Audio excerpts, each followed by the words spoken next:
Good morning, everyone. Thank you, RAB. Thank you, Dario, for inviting me again. Buenos días a todos. Gracias, Rab.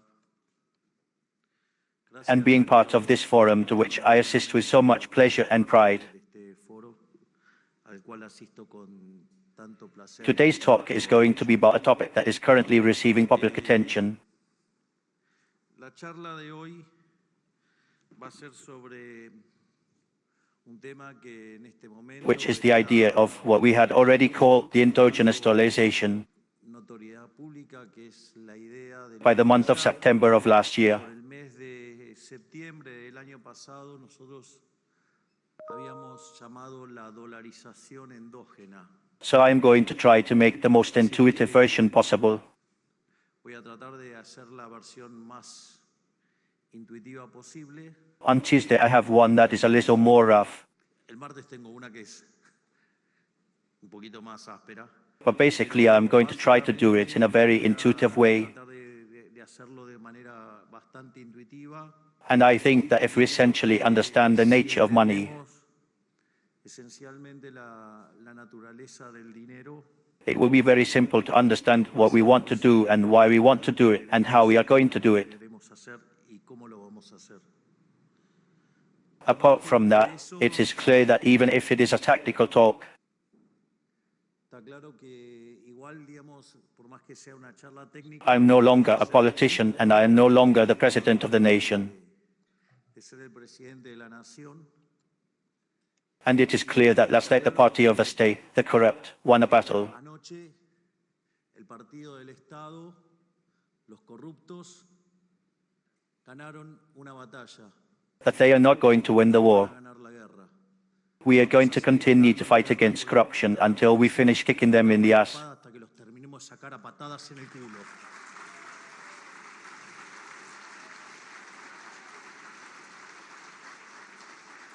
At the same time, the media operations are repugnant.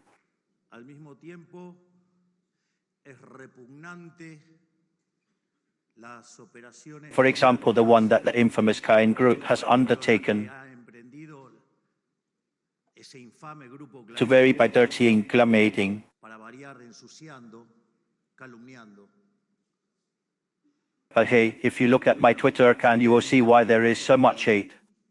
Mi portada de Twitter van a ver, digamos, porque hay tanto odio. But hey, they want to stay with the PrEP business. They want to stay with PrEP telephony. De prepo, se quieren quedar con Telefónica de prepo. And since that goes against the lines of defense of competition, Lineamientos de defensa de la competencia. they want to submit us to slander, lies, calumniations, and insults all the time. A carpetazos, a mentiras, a calumnias e injurias todo el tiempo. But unlike the corrupts that have been before, I am not going to give up. Estado antes, yo no voy a ceder. So I'm going to continue to fight. Voy a seguir dando batalla. And the reality is that the votes were not there. It was all a media operation. No estaban los votos, fue toda una operación mediática That had a yellow flag. teñida de amarillo.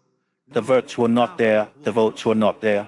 No estaban los votos. That is why the head of the Senate is banquet of freedom for advancement La libertad avanza, asked that a commitment be signed before, que antes se firmara un compromiso so that when we have the 37 signatures, we could go to the precinct and be sure that we could pass the project, de que podíamos pasar el proyecto. because we needed a qualified majority that was 37 votes. In fact, there are the cuts in the nation that people from Juntas por el Cambio Que gentes de Juntos por el Cambio refused to sign that. esa firma. And at the same time that they refused to do so, they immediately moved the idea Movían mediáticamente la idea that we did not want to go to the precinct. recinto, entonces And then they ended up going down to the precinct, and what happened. I'm not surprised that they do that kind of thing. digamos que hagan ese tipo de I cosas. had alerted them on Tuesday in a note in Euro with Milei de los Rios, Con Malena de los Ríos.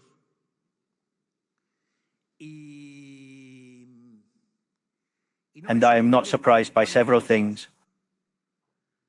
Because those who covered Cristina Fernandez de Kirchner Fernández de Kirchner fueron with the same yellows as Pichetto covering the holes. vía Pichetto Then they gave the vice president a position in the formula that competed against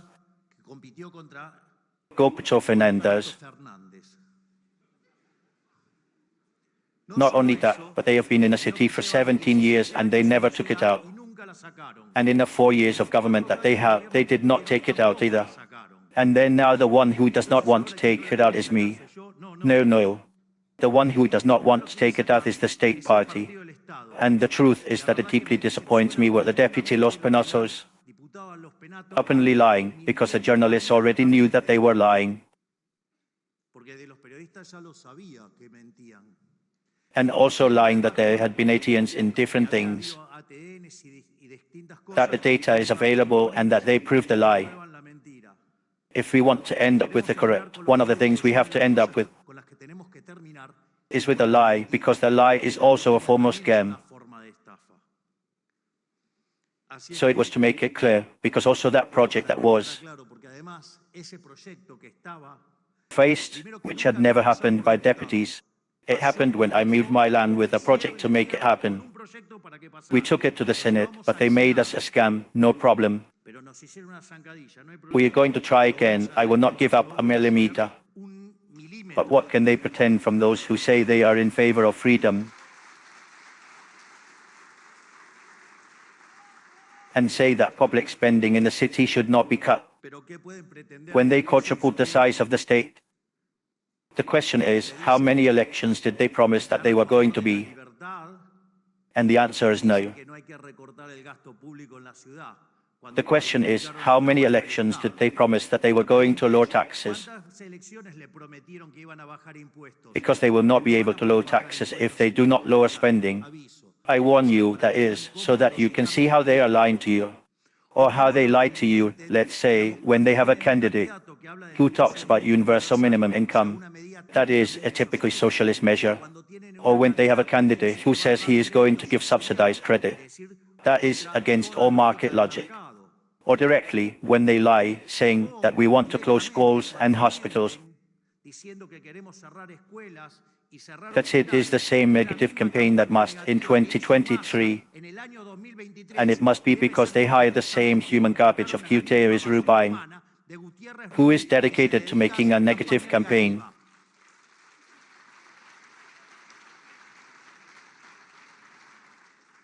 It seems that if we want to make the change, then we need to get ourselves out of the state party.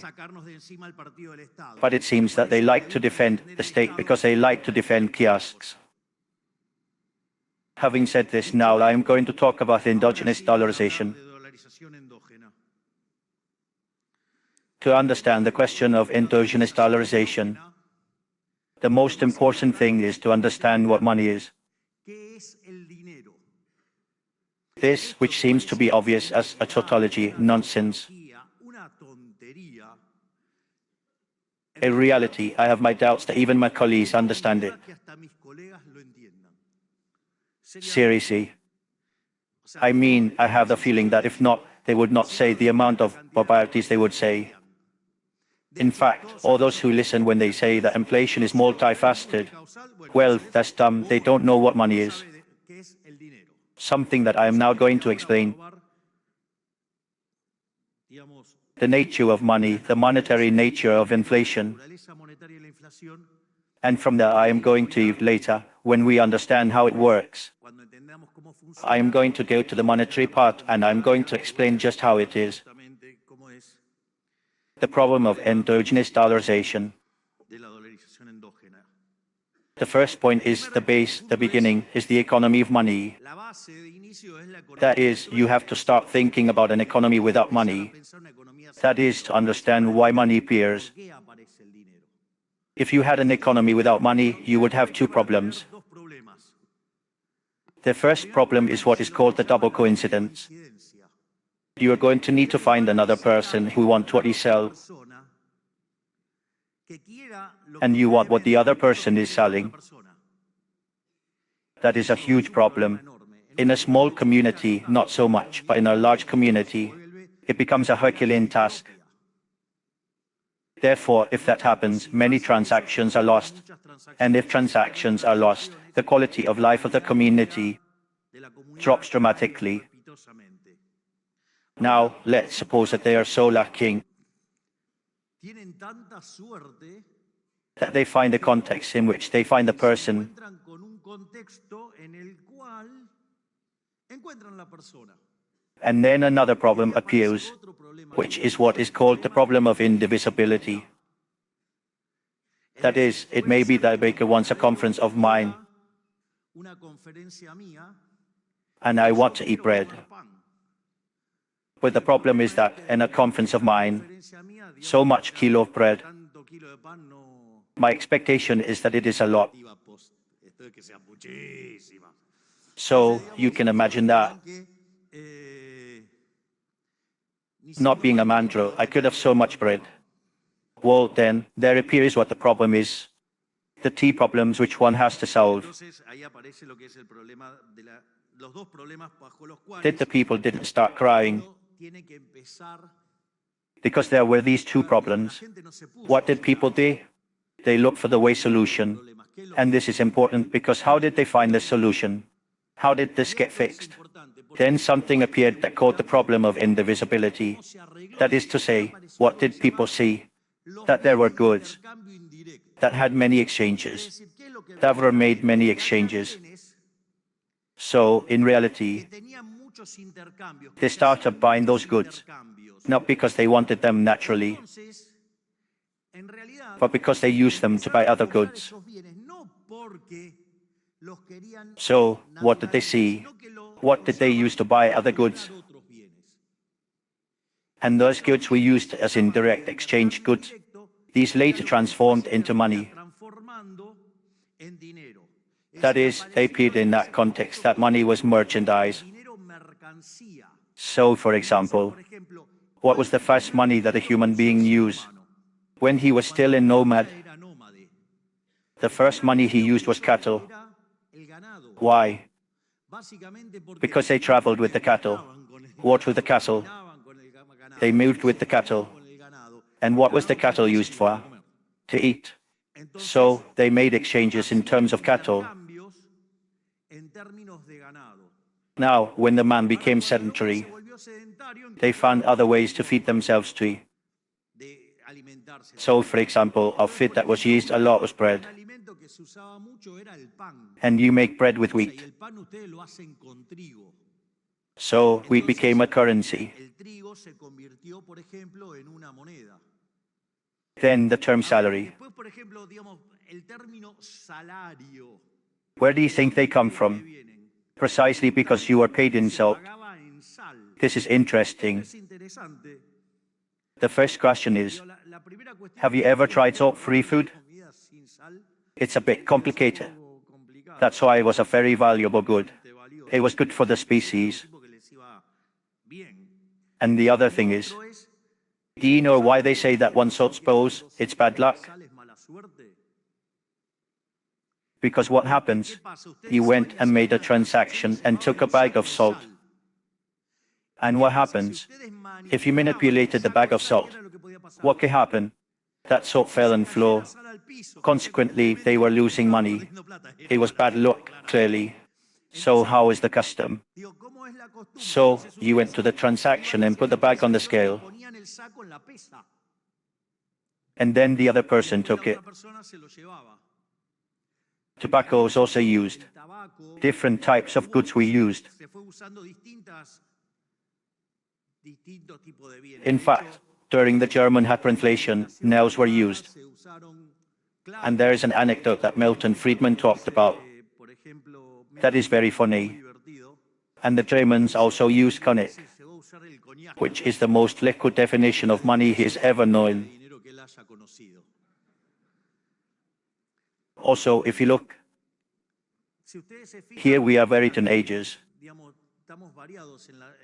For those who are more or less my age, more than 50, have seen prison movies.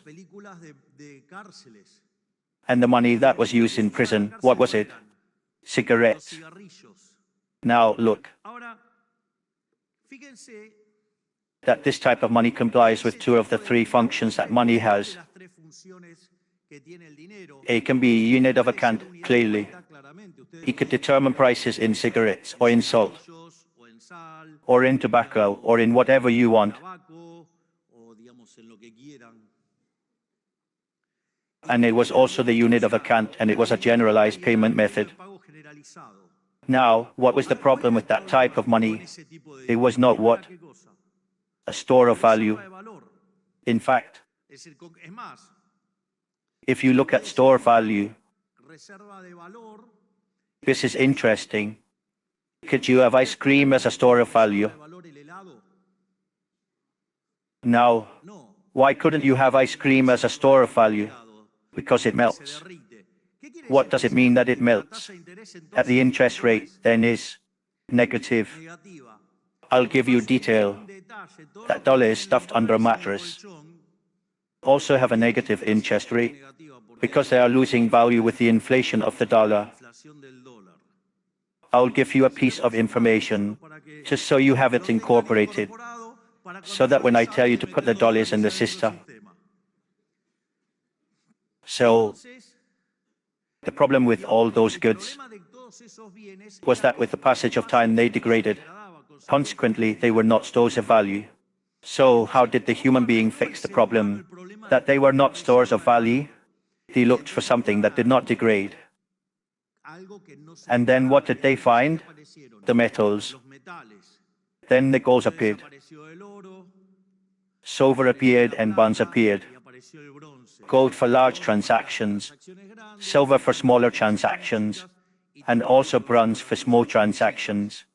Now, that also allows them to solve the store of value problem.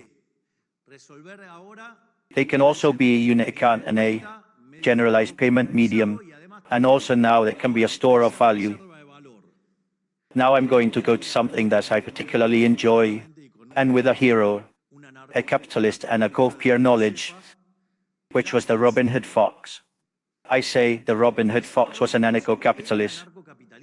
Although it hurts chameleon, I don't understand anything. It was an anarcho-capitalist because he lived in a place in Los Angeles, if I'm not mistaken. And they lived from what? From trade. Then people came from other places, and they brought two things. Feds to exchange, and they also brought money to buy things, which was gold. So what happens? When someone came from outside in a car, he brought a poster on his face, on his forehead that said, I have gold, I have gold, I have gold. I came to steal, I came to steal. So, one of the things that the fox did was what? Attack those gangs, those who attacked the visitors. That is to say that it protected the trade. That is because if all the time that someone came, he was going to be scammed by the thieves, they were going to stay in autarky, and the quality of life was going to get much worse. Therefore, let's say, the fox favored free trade and respected property rights.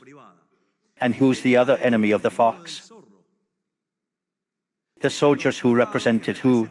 The state, with which it was a manual for anarcho-capitalist. Now, a new problem appears with money then, because they had to carry a lot of metal, which was very heavy. And what other problem happened? It could be stolen. So, what did the man do? He discovered the deposit houses, banks. And what did they do? They left the gold, the silver or the bronze, whatever, and in return they received some tickets, which were some bare receipts. And that when they presented, they had to give in the gold. So instead of traveling with all that metal, they made transactions with those papers. And then there was a clearing, and the problem was over. And the day you wanted to go to the deposit house, they presented the paper and took the metal possession, obviously as expected.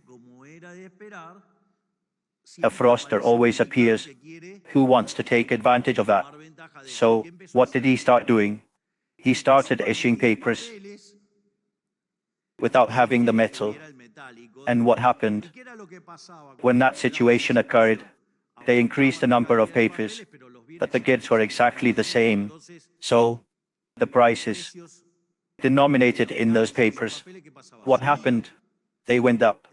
So people also had time, and when that happened, they were going to withdraw the metal, and that was where the problem started. So, what did the state do? What did the state do? Instead of taking and solving the problem of the theft, wanted a day. No. How can I do this business?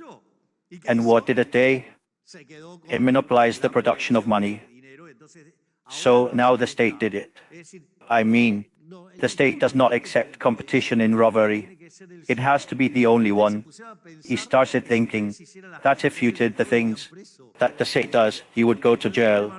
I mean, that's not a minor issue.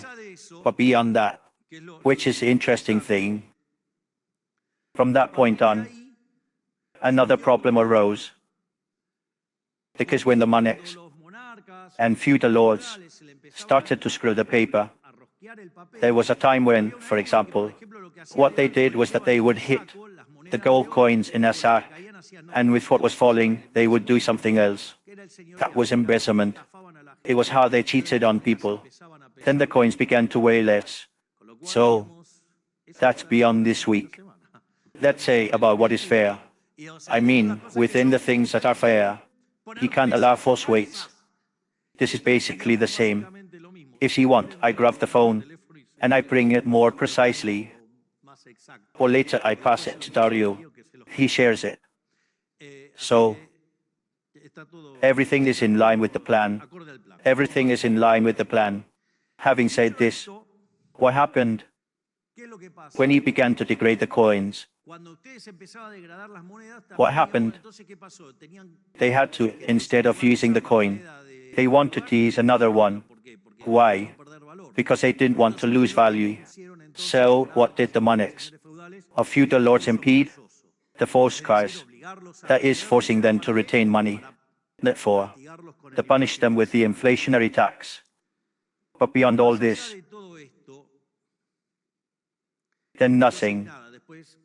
A whole discussion began between two schools, which were the currency school and the banking school, and all that led to a debate that ended in 1844 as a local PL, and the financial system developed as we have it now. At that time, there was a currency convertibility, and every time it was used and issued, well, they made a change, and that basically went around until 1973 and ended with Bretton Woods. We are now with this financial system and with fiduciary money. But the important thing is that we do not lose the essence of money. Money is neither more nor less than a good of indirect exchange to make transactions. Example, what does all the green that can accumulate? And in the wooden set, I mean, on the other side, they don't buy anything. The that, so let's say, it's like, it doesn't have much. If I leave, let's say, take him from this place. In fact, look, I leave you alone on an island. Even if I give you $5, $10, $20 million, what do you do with that? Nothing. You are alone on the island. In fact, maybe, if they could infer that a plane passes, they will burn it. Like, saying this. Then, what we have to understand is that if money is an indirect exchange, it means you demand it because it is used to buy other goods. For example, you work for your employer in exchange for money to buy other goods with that money, but you use it. I don't know if you have just realized that I have just used a format which has just destroyed the theory of exploitation. You buy money for your employer. The theory of exportation is over. I mean, just to raise the discussion in a different way, makes the theory of exportation and except that workers are exporting businessmen because they are the ones who buy money in exchange for work. But beyond that, the important thing is to be clearer. Then that the demand of money is strictly a derived demand. That is, it is a mirror of what happens on the real side. And therefore, it is a consequence of that the demand of money will be determined by the intertemporal path of consumption. That is what they consume today until the end of eternity. I mean, when you see an economist who sets up the function of demand of money and predicts why and why, laughing that is a brute. I mean put because if you build a general equilibrium system, all the prices come in. And now I'm going to explain the difference. So the determination of income is determined by the prices and the amounts. They don't need to put the income. That is bullshit that economists dragged from Keynes, who only took a single economics course with Marshall and only made an invalid translation of a case, a partial equilibrium and general equilibrium. And the other bullshit is to place the interest rate there, because in reality the interest rate is not determined by the money market. The interest rate exists even when there is no money. The interest rate exists because time exists, because it means, how am I going to shift consumption from the present to the future and vice versa? Therefore, the functions of consumption are determined by all the prices, the present, the future, and vice versa. And the reality is that if you take a general system of equilibrium seriously, not in a stupid way, that is, instead of taking the books of Keynesian current meat backs derived from errors, the Brahan, Mackenzie, or if you want to go before Wall, and if you want to go before Boa, you are going to have to. Functions of demand are going to depend on all the prices. But in the end, let's say, what are the deep parameters of what these functions depend on? Both the demand and the supply, and therefore the excessive demand.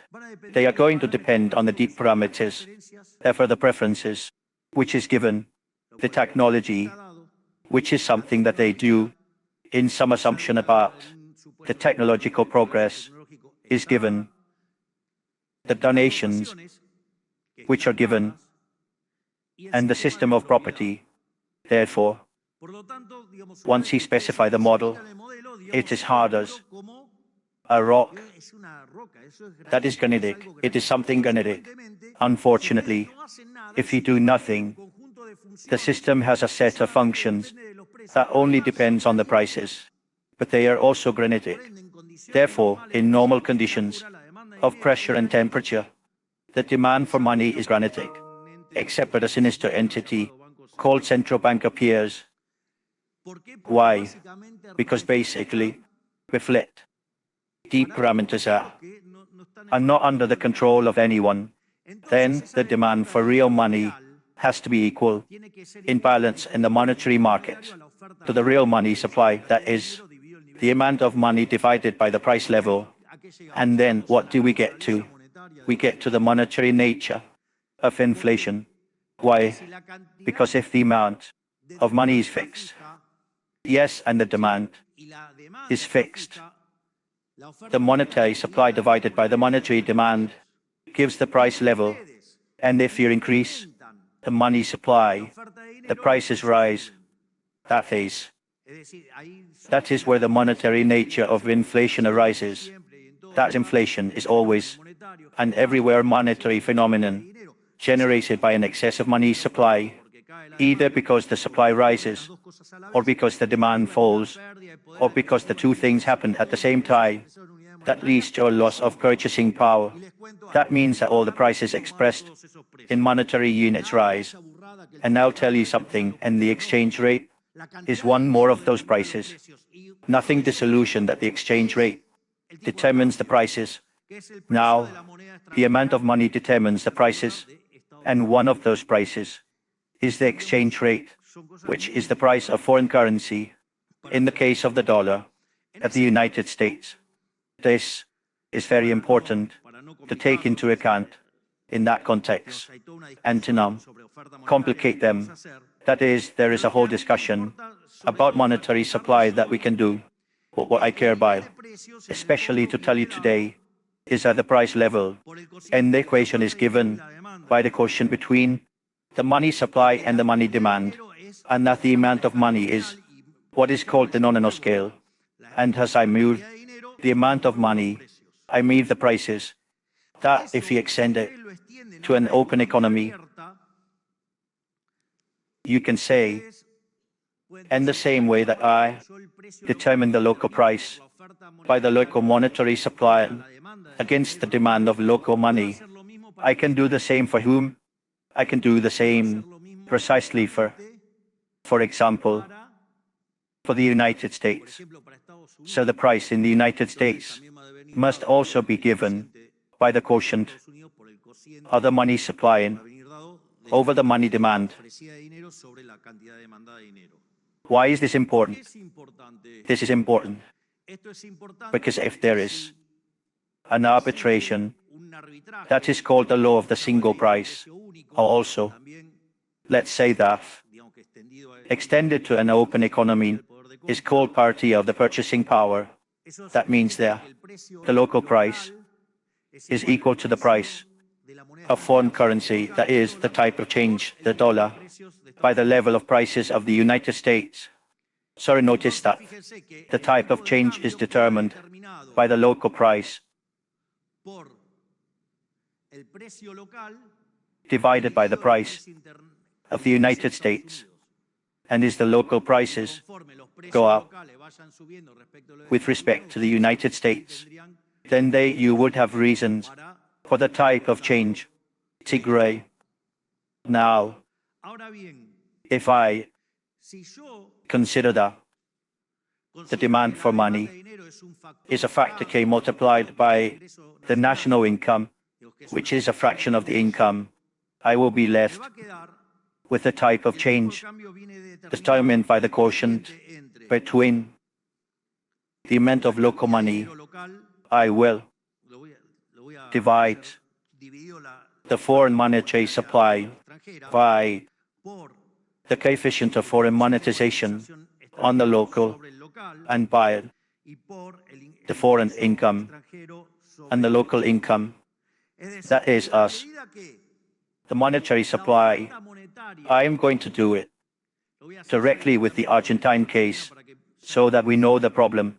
If in the United States the monetary supply grows faster than what grows in Argentina, where the amount of money is fixed, therefore the variation is zero. That means that from the monetary supply side, there are pressures for the type of change to decrease. If also I collect about a third of what is the base, and I also have superphysical habit. Instead of injecting, not only that I am maintaining a constant amount of income, I'm also paying. So while in the United States, the amount of money offered rises, in Argentina it is constant, or falls, they fall. That puts pressure on the type of change to go down, that is, that the dollar falls. The other has to do with the factor of monetization. In the United States, that number is super stable. In Argentina, it comes from a truly depressing number. In the first period of the Christian regime, it had an average inflation of 10%. In the second, 20%. In the third period of the Christian regime, 30%, with Macri almost 50%. The Sculptor, they left with more than 200. Inflation troubles 1% daily. When you take the wholesale, it was 54. in the month of December, the annualized, in the month of December of 2000. That is, in that context, it is clear that the ice cream was in the middle of the Sahara Desert, in broad daylight. That is, money was melting. In their hands, it was obvious, with which monetary tendencies in Argentina were at their levels, very similar to the previous of all funds is hyperinflation. Interesting. So what happened? Today, when I take that large monetary base, I am around 6% of the GDP, and that number, in normal conditions, should be around 12% of the GDP. It means that Argentina has, as a result of stabilization, has to have a leap in the level of monetization of the economy that generates a potential demand of cases relative to what could be in the United States with respect to the dollar. Consequently, that also makes the type of change fall. And as if all this were not enough, Argentina, remember that there was a discussion that, well, they said, no, if we make this adjustment, we are going to put the economy in great pressure. The Keynesians said, there must be, well, it does not matter. They have to recognize that I am containing myself.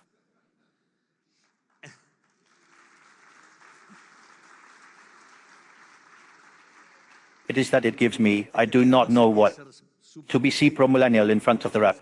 So that's why it gives me a little bit of pride. I am behaving well for you. Sweet.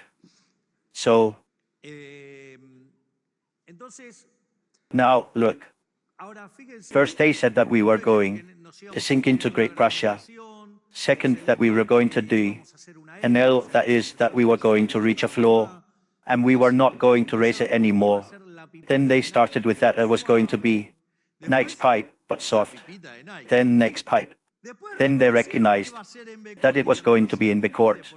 And it ended up being a tilde, because when I took it, that is, the wholesale inflation annualized, passed from 17,000 to levels of 10,000, because in December it was 8.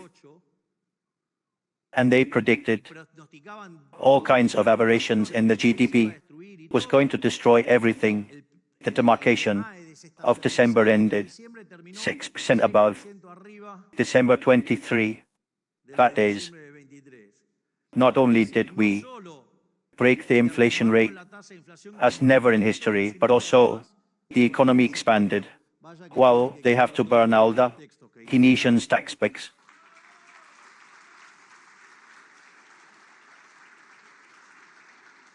In fact, not only that, the last date, our activity gave 5.7. If you take the demarcation of 8, that is annualized 10. But if you want to take them per quarter, the first quarter of the year, the economy would be expanding to 6 in the second quarter. It would be during it to 8. That is, the economy has been growing strong. That is, you already know, the metaphor and the bubbles are everywhere. We have been growing like Petro de Piso, and that also generates an increase in the demand of money. And what it does is, there is pressure to lower the XANE rate. So what is the problem? We have now, we have problems associated with the fact that we are growing a lot, and the economy is very little monetized. The only way to monetize this economy is forcing. Yes, then, because of this increase in the demand of money, the exchange rate goes to the bottom of the band, and the problem is, it does not reach the bottom of the band. And if I met, something happens that I do not like, which is to generate inflation. So I do not want to. So while there's still remaining money over in, we will not have a problem of monetary strangulation. But at some point, money over him will end. The exchange rate will go to the bottom of the band. And at the rate at which we can monetize, and we did not know if we are going to do it, well, it may not be just enough and generate a high interest rate and end up decelerating the level of economic activity and end up being a limit to economic growth because it requires deflation. And since the economy is still not designed to have contracts in real terms, so that they're initial to the purchasing power of money being strengthened so much, is that then we said, well, the economy is monetized by the Argentinians themselves. So when you need to make transactions, you take your own dollars and put them back into the system. And that has two characteristics. It does not force the type of change to go down and therefore have to induce the entire economy to deflation, with how traumatic that can be. But also, who decides the amount of money and the economy is the one who has to decide it, which is the individual. This is not defined by someone different. When we were looking, that's why I used the whole part of the presentation to talk precisely about the origins of money, because the amount of money, the real amount of money in the economy, is determined by individuals. Therefore, those who have to monetize the economy without this being a risk in volatility in the price of the native account, whether in pesos or dollars, is with the individuals monetizing. And then the question is, how are they going to do it? The reality is that today, it is allowed in Argentina to make transactions in dollars, because we, in this problem, began to see back in August of the year 2024. That's why when we went to the central bank, to the International Monetary Fund, we looked for the recapitalization of the fund. Do you remember everything that the Econ 80 said? That we were not going to get anything from everything. The total package ended up being $49,000 million. How good the Econ 80s are. So we complied with phase one of the program, which was to close the fiscal gap. We complied with phase two of the program, which was to close the fiscal gap. And in phase three, we capitalized the central bank. We always talked about three anchors. We had the fiscal anchor, which is the fiscal balance. We have it here. The human computer, the genius of the Secretary of the Treasury, whom I deeply admire. I think he is not human. He is called a Sieberman. A round of applause for this genius. And the genius of the Secretary of the Treasury. They try to determine if he is human. I don't think so, because someone with all those numbers in their head is not human. I'm a guy who is round of numbers. Imagine, I can't believe the exactness of this man. But not only that, later there is what is called the monetary anchor. We look at the amount of money. Since the middle of last year, the amount of money doesn't grow, is given. That is to say, given that inflation has a threshold between 18 and 24 months, by the middle of next year, inflation in Argentina will have been history. And the third anchor was a path of the exchange rate. We had a crawling peg, and that was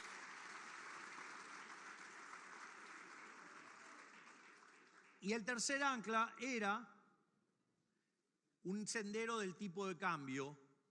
Teníamos un crawling peg y eso era. Now it happens that and that worked, and it was because basically we had to recompose. Y era porque básicamente the balance of the central bank. Think that we made a rate of about $45 billion in the balance of the central bank. Think of the mess the previous government left. For example, the debt of zero is $45 billion, negative net reserves, that winning in pesos for the equivalent of $90 billion for monetary basis, winning in a day. Well, today we had to yield the balance of the central bank, and we finished during that with the program with the International Monetary Fund, which involved $20,000 million from the International Monetary Fund, $12,000 million from the World Bank, $10,000 from BID, $2,000 from a repo, and the $5,000 that the Chinese government renewed ahead of time. In light of that, we were able to recapitalize the central bank and we said, let's float. So today the anchor is now a path of the type of change. Today the anchor, then what is it? The capitalization that I have in the central bank that allows me to float without fear. So we have the Argentinians who are today learning to float. And after all the catastrophic forecasts, and that it was going to the top of the band and that we were going to skate all the dollars and everything, it happens that every day it's closer to the bottom of the band. And if I have that the relative monetary supply falls, that the relative monetary demand rises, and that I also grow more, it is obvious that the exchange rate will tend to go to the bottom of the band. And as long as that is not mapped with the growth rate of the economy, I'm not going to monetize until I touch the floor, and consequently, let's say then,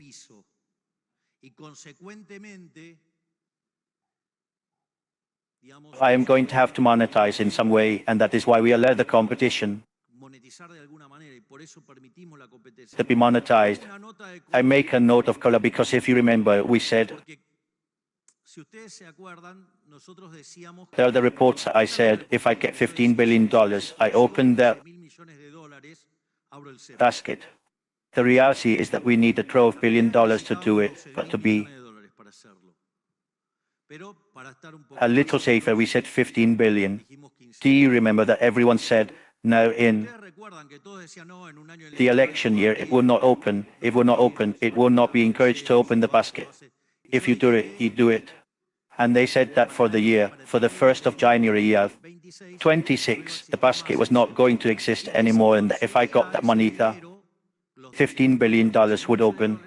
And everyone, he said that it was not going to be,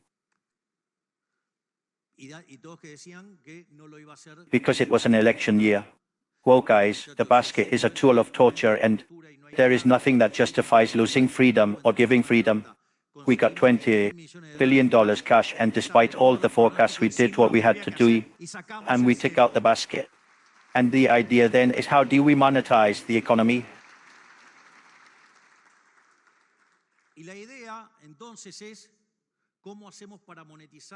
Look, in the mattresses, the Argentines must have either $200 billion or $300 billion or $400 billion, depending on who they ask what the estimate does.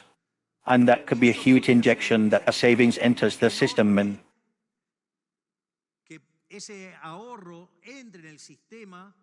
That allows a boom of investment that accelerates Argentina's growth process.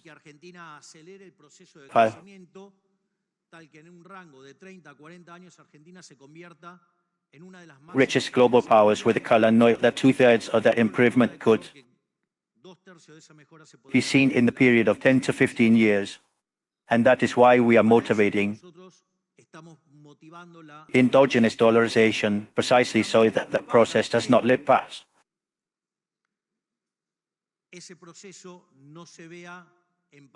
Or delayed in time, or that it does it at less speed. And the point is the following. If today it is allowed to make transactions in foreign currency, why then, we need to advance? Do you know why? Because everything that the dollars have in the mattress are afraid that later they will leave their fingers marked and go looking for them. That is the reality. Therefore, we are working between ARCA, the Ministry of Economy, and Banco Central, the mechanism so that people can enter the dollars into the system, can buy whatever they want, and that they do not leave a real, so that no one is going to chase them.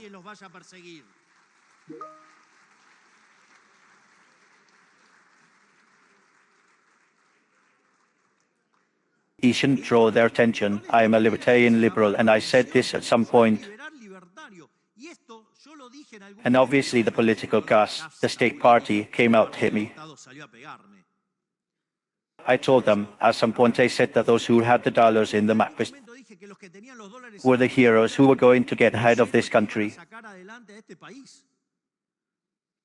Because what is the point? He did not put dollars under the mattress because you hated the country. He put dollars under the mattress because on the other side there was a group of sons of bitches, delinquents, who were obsessed with the inflationary tax.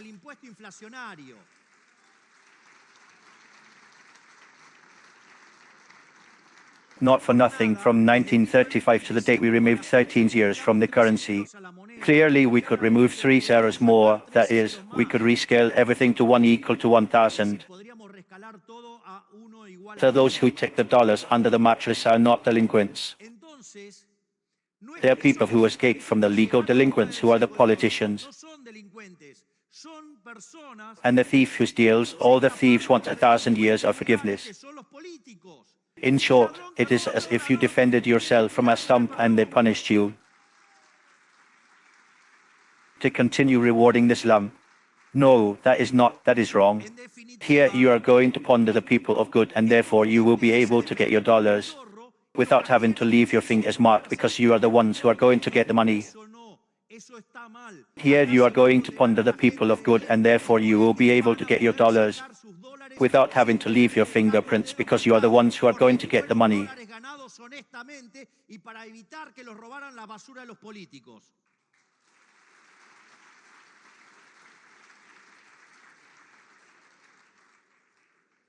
The only clarification that I want to make, and that is very clear, is that in the transition the peso will continue to exist and it will be used to pay taxes.